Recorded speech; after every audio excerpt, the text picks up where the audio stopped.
So welcome back to our discussion on China-Pakistan Economic Corridor, friends. Those of you who have been with me in our last segment of our discussion, they would remember that we talked about CPEC's master plan as it came out in an eminent newspaper of Pakistan. It was leaked out, as well as I gave you how the last government of Pakistan had given lavish concessions to the Chinese investors and assumed their financial liabilities in return. So obviously, this CPEC project is of great importance, of national significance. But again, it is expected that the government should have been prudent or careful in signing on those agreements, which may have long-term repercussions for the country. So, in this chapter number 8,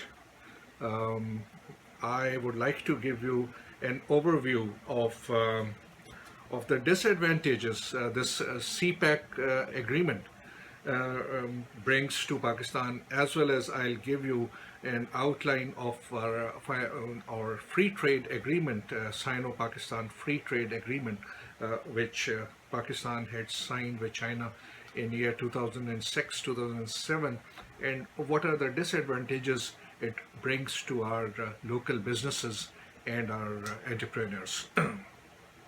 So remember, as I said earlier, please always keep in mind that much of this information we do not know, as it has not been made public for the people of Pakistan. The government says that the reason it has kept the details of CPEC hushed up is because it says that China has given a lot of concessionary leverages to Pakistan and favorable terms and conditions of different projects as against other countries which are also involved in this Belt and Road Initiative of China, or One Belt, One Road project, with different alignments in the world. If you remember, in part 2, I had given out different alignments of Belt and Road Initiative, what passes through the maritime route and what are the overland routes. So, as China pushes Pakistan to quickly finalize its 9 special economic zones, which are also called as the SEZs, worries are growing about giving or granting all CPEC-related projects to only Chinese companies. This is done by bypassing the Pakistan Procurement Regulatory Authority's rules and regulations. The award for $382 million worth of Lahore Airport project to China Construction Third Engineering Bureau is just one telling example to that. But before I tell you more about that, first, please note down the 9 special economic zones which are going to be scattered around the country. The one is Rashakai Economic Zone on M1 Highway Noshera, Special Economic Zone Dhabeji, Bostan Industrial Zone, Allama Iqbal Industrial City in Faisalabad, Islamabad Capital Territory Model Industrial Zone in Islamabad, Industrial Park at Port Qasim near Karachi, Special Economic Zone at Mirpur in Azad Jammu and Kashmir, Mohmand Marble City, and Mokpan Das in Gilgit-Baltistan. I hope I pronounced it properly. So considering this exclusivity of these special economic zones, or SEZs, only to the Chinese entrepreneurs, these industrial zones, as I said earlier, are being called as China enclaves already. So in what is being called as Pakistan's Chinanization, Pakistani businesses are nervous of losing out to the monopoly of these Chinese competitors because they have been showered with liberal tax breaks, import duty concessions, to the extent of getting lifetime waivers on corporate tax payments, in spite of their guaranteed profits. Moreover, Chinese investors prefer to deal with the government rather than their local business partners, which has left these Pakistani entrepreneurs grumbling about Chinese people's stubbornness and rigidity. Obviously, the government of Pakistan must have granted them such uh, terms and conditions and a very soft corner for them that the Chinese investors find it easier for them to deal with the government rather than their counterparts in Pakistani businesses. Because obviously the Pakistani businesses would be would certainly be interested in maximizing their own profits. Um, and quite naturally, they would haggle on every dime and every cent for their own profitability as well. So, secondly, the less said, the better about our civil bureaucracy, ladies and gentlemen. One, they are not trained in international communication and negotiation skills. Secondly, the government officials hardly carry adequate knowledge about global business practices and the legal frameworks that govern them. Third is of course the bakshish element, if you can call it corruption, if you will, which has been ingrained in the DNA or psyche of South Asia, unfortunately, by our British rulers during the colonization of this land for nearly 2 centuries. So China's infatuation under former President General Pervez Musharraf led Pakistan to enter into a free trade agreement, or what is called FTA, with China in year 2006. This FTA agreement came into effect in July 2007, which granted duty concessions on 35% of tariff line. Tariff line is commodities to China without considering the huge trade imbalance between the two countries, of course, in China's favor.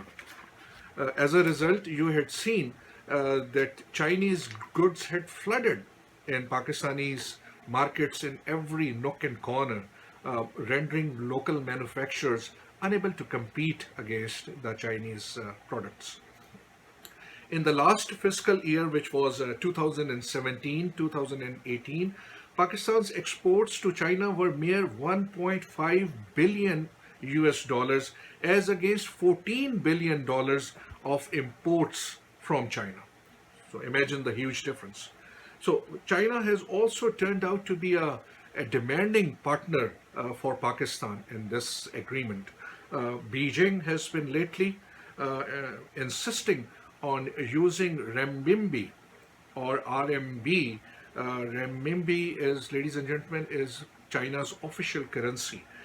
So China wants to use RMB as a legal tender in a Gwadar free trade zone to avoid exchange rate risks which are associated to US dollar or to Pakistani rupee. The request has although been turned down by Islamabad, considering it as an affront to Pakistan's economic sovereignty. But the last government was even agreeing to agree to this demand as well. But thankfully, waking up belatedly, Pakistan now seeks to remove these imbalance between the two countries.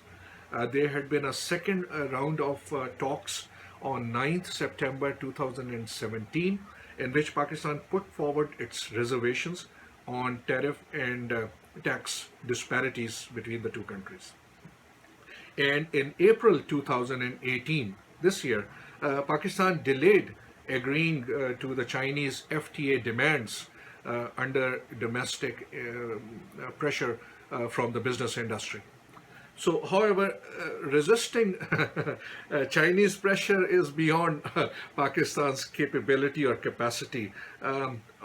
Two things. First of all, understand, as I mentioned to you earlier, uh, with CPEC, China has huge stakes lying in the construction of the CPEC, because I had already told you that its trade route, which passes through the Strait of Malacca and South China Sea, is already being threatened by world powers. So it needs to have this CPEC passing through Pakistan at any cost. Secondly, try to understand the Chinese way of dealing with the world. You must have seen their officials' non-smiling faces and stony expressions, talking just matter-of-fact things with their counterparts, as against we. So we spent half an hour on exchanging pleasantries during talks and negotiations, which is a good thing, I tell you. Those of you who had a chance to listen to my YouTube presentation on sales techniques, I gave it sometimes back, and in that I had tried to emphasize on the need for having relationship management, to have a very strong bond and relationship with the other party. So it is only when you are sincere and genuine towards the other party, and you know the ins and outs of the trade. So that's very important. Uh, so, secondly, please understand. Unfortunately, we have been poor negotiators as well. We find it very difficult to stand up and fight for our rights. One, because of our subjugated colonial past. We do not have that level of confidence in us to look into the eyes of the world and demand for our rightful rights. Unlike the Arabs do, or even the Iranians or the Afghans, I tell you, they, even if they are wrong, they would argue with you to the end of the world, and they would not relent in any case. So, secondly, during negotiations, we tend to get satisfied very easily with whatever has been given to us by the other party. This is partly due to our successive governments' short-sighted policies, and our political elites' greed and avarice. Obviously, there is some element of kickbacks attached to that as well. So, but remember, as I mentioned earlier, that an ordinary Pakistani had never been involved or had any say in these kinds of decisions, which affects the future and the destiny of Pakistan. Third, we have to accept that as Pakistanis, we have remained in a kind of an awe, a kind of a great respect and reverence for China. We always consider China as our elderly big brother, without realizing that this big brother has global ambitions. It would not blink an eye for a moment if it has to dump us one day to achieve its wider global ambitions or interests. And people who do not agree to my contention should recall in their memory two things. First of all, if you recall that this BRICS, ninth BRICS summit, BRICS stands for Brazil, Russia, India, China, and South Africa, sorry. So it had its ninth summit in China on 4th and 5th of September 2017, last year. So the joint communique which came out, it condemned Pakistan with the Chinese agreement. It condemned Pakistan for allegedly granting terror groups to use Pakistan's soil. So that was a huge thing for us. So we must keep that thing in mind. And secondly, the way President Xi Jinping has literally pampered the Indian Prime Minister Narendra Modi on Mr. Modi's state visit to China on 27th of April 2018, this year, should be an eye-opener for all of us. Leaving Beijing for the first time ever to receive and meet any foreign dignitary in the town of Wuhan, President Xi broke all diplomatic protocols and precedents, which speaks volumes about China's new priorities, if not double standards. So keep that thing in mind. So as I mentioned in the beginning, we have to be objective and less passionate when we talk about Sino-Pakistan relations. And I would refresh your memory about what Henry Kissinger had said, had theorized, that in international relations there are no permanent friends, they are just permanent interests of countries. And obviously these interests keep changing, they are fluid in nature. So coming back to our discussion, so objecting to anything which China as an iron brother has dictated to us has remained difficult for us to to say no to or even challenge it. So just look around. Even the positive criticism which is coming in the social media or in the national media is looked down upon. It's considered to be as a taboo, and considered to be as against our national interest, which is not. Even our government ministers in the new government, when they point out the need for reviewing the agreement which the last government had engaged with China, then criticism starts to come in the social media against them, which is very unfortunate. In fact, we feel so indebted to China for this huge CPEC favor, that just after the Chinese foreign minister's recent visit to Pakistan, he came on a 3-day visit to Pakistan on 7th of September 2018, just this month, where he had to face some sort of an embarrassment due to a Financial Times report which quoted the Minister for Commerce, and he highlighted the need for reviewing all the CPEC related agreements. So the Chinese foreign minister left the country pretty miffed and upset.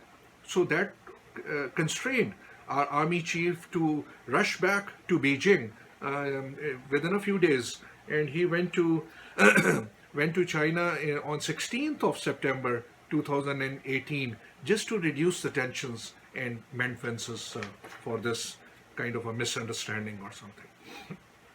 So if people like us, I say that we are being naive and ignorant about the CPEC agreement, then the government should tell us upfront about all the longitudes and latitudes of CPEC agreement which has been finalized with China. And the new government says it's going to bring it to the parliament, and I wish very much we should know, because our future and our destiny is attached to this agreement. But remember, ladies and gentlemen, China's word should not be the last word for us in this world. We are a sovereign country, and we have our own national identity and our pride and prestige and our future aspirations. It is we who should decide as to what is good or bad for our country, as each one of us is as patriotic and as responsible towards our collective destiny. So the old times are over now. With the induction of this third new political force that is fortunately led by the younger generation, our country has gained a new vision, a new level of confidence to look into the eyes of the world and demand our rightful standing at equal footing in the world. So that's very good. But for that, understand, we have to be first honest and forthright with ourselves first. So those of us if they are cutting corners, then unfortunately we would not gain that kind of a respect worldwide. So therefore, as I always say, keep our national interest prime in whatever agreement we do with the world. So I apologize for this distraction, but this is important for your wider understanding of the issues which we as a country or a nation we are facing.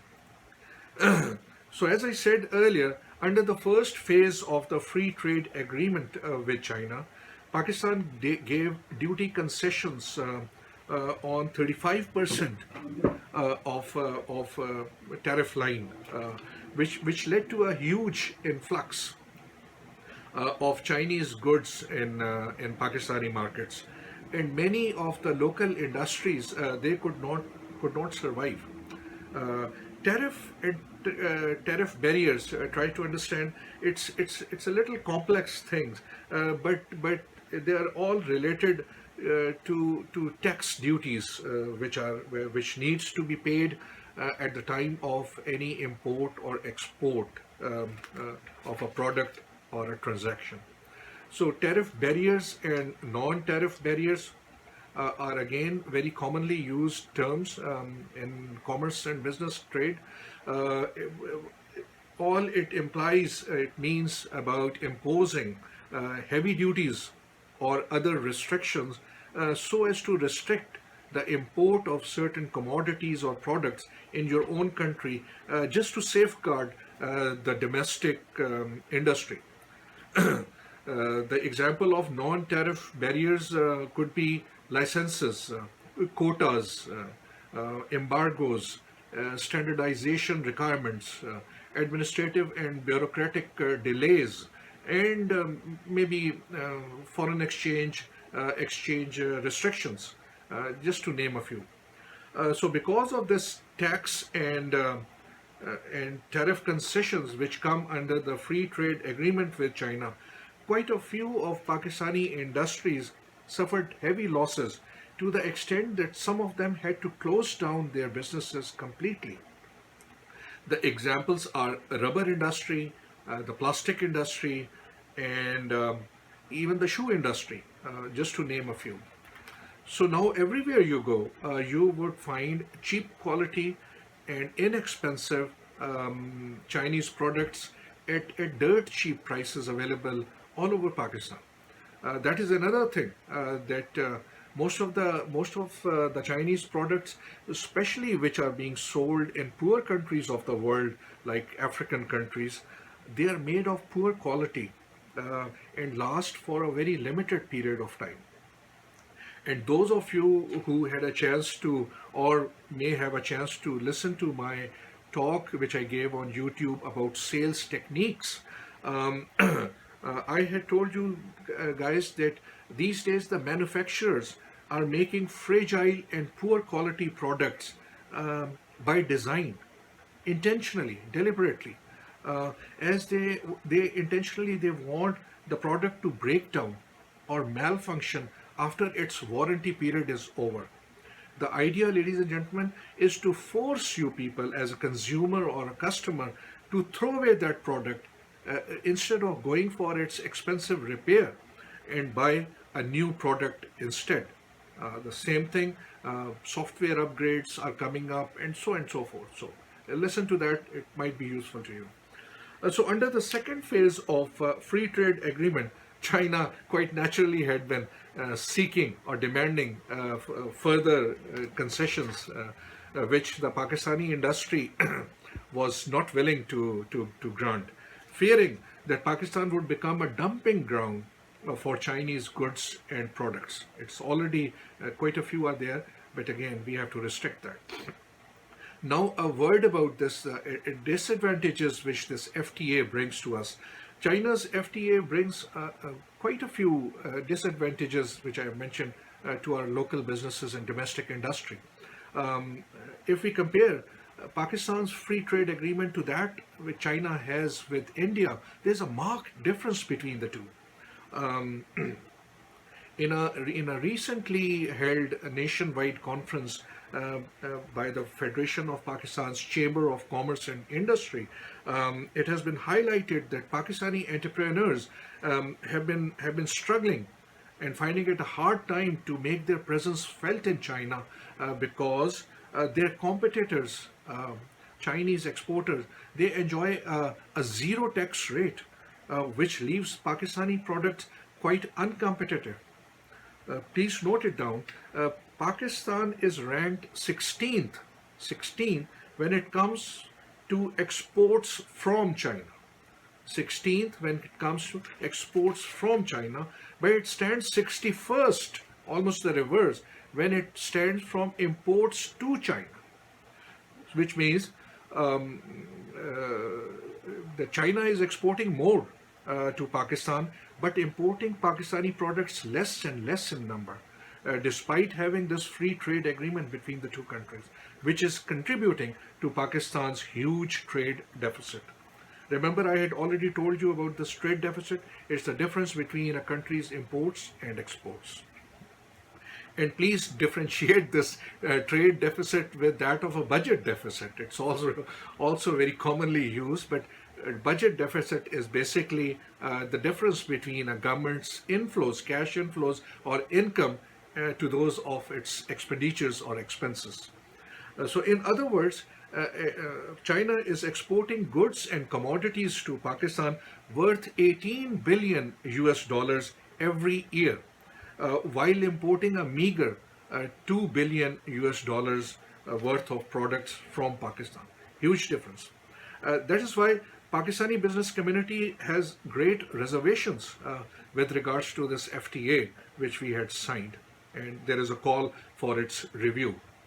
And if you compare our policies, Pakistan's policy with those in India, you will find that in India, no investor is allowed to bring foreign direct investment, no matter how huge it is, excuse me, to establish a factory or establish any manufacturing plant without having an Indian counterpart as an equal and able partner. That is why India is respected worldwide, ladies and gentlemen, because India is safeguarding its domestic industry. And India proudly uses this catchphrase which says, "Make in India." So it's very commonly. Previously I told you about the Shining India and Modified India. Make in India is another catchphrase very popular these days. On the other hand, we as the prime exporter of textile in the past have forced our manufacturers to relocate their industrial units either to Sri Lanka or to Bangladesh because our politicians did not allow us cheap electricity which comes from hydropower or from the dams, the electricity which is created. So we have been dependent on oil or gas generated electricity, which obviously is very expensive. So as far as I know, the CPEC agreement as for today, a Chinese investor is not obliged to enter into a partnership with any Pakistani entrepreneur or businessman on able and equal footing to establish a business in our special economic zones. I may be wrong. If this changes tomorrow, I do not know, but this is very important for the future of our country, that our Pakistani local businesses should be given equal footing to establish businesses all over Pakistan in the SEZs. And trust me, ladies and gentlemen, it's important that whatever lapses have occurred in the past with regards to the CPEC agreements, they must be rectified. The loopholes must be identified and shortcomings should be overcome. And trust me, this would not amount to casting any aspersions on our friendly and long-standing relations with China. I think that it's going to further strengthen our relations. And secondly, business is business. In business, you have to be upfront for your own right. and benefits. So with this, I conclude part number 8. It's getting very lengthy debate, I know, but you can listen to it at your own pace, and I hope you might be getting some kind of a value out of this thing. I will return with part 9 in due course to give you a brief overview of China's early harvest projects and their financial outlay, what we know until today. Unfortunately, most of it we do not know. So thank you very much for staying put with me and listening to this talk. And we'll continue our debate on this early harvest projects, after which I'll give you the very important segment of this, the impediments and obstacles which come in the way of the successful implementation of CPEC project. Thank you very much. Until then, Khuda Hafiz, take good care.